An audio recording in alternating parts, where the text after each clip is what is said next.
tutuhanin at papaligayahin hanggang maluhag sa tuwa.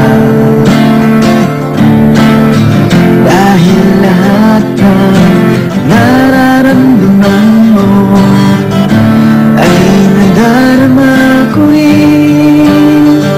Kaya hindi aking ngayon hanggang ang puso ko'y mabalik. Ngiti ang pantawag sa'kin, para puso ko'y sa'yo lamang, sa'yo lamang.